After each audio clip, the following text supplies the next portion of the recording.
Aerys Targaryen was the last of his name to sit on the Iron Throne.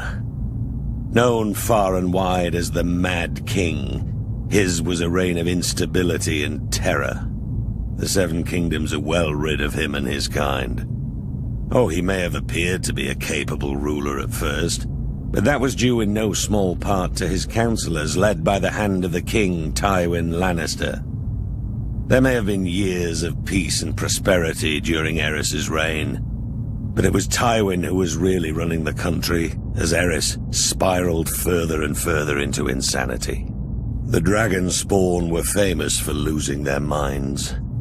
It was the price they paid for centuries of keeping the bloodlines pure. And Aerys more than happily continued the noble sister-fucking tradition of his forefathers. As the years passed, Aerys' behavior became increasingly erratic. He cut himself so often on his Iron Throne, many referred to him as King Scab, though never to his face.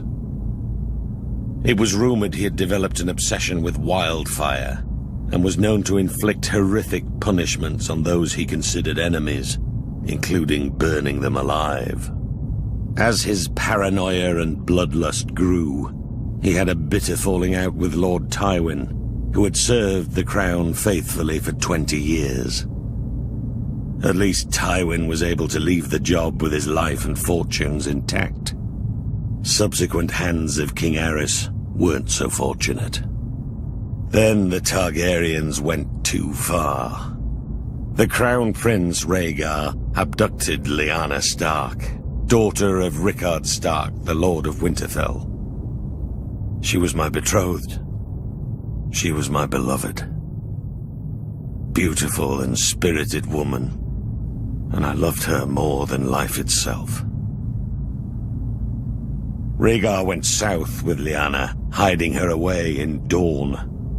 What harm he inflicted on the poor girl, the gods only know.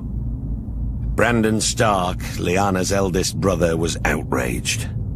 He rode to King's Landing to confront the king and demand his sister's safe return. Instead, Aerys had him executed, his father, Rickard Stark, as well. There wasn't much left to discuss after that. Aerys feared their loved ones would seek revenge for what he did.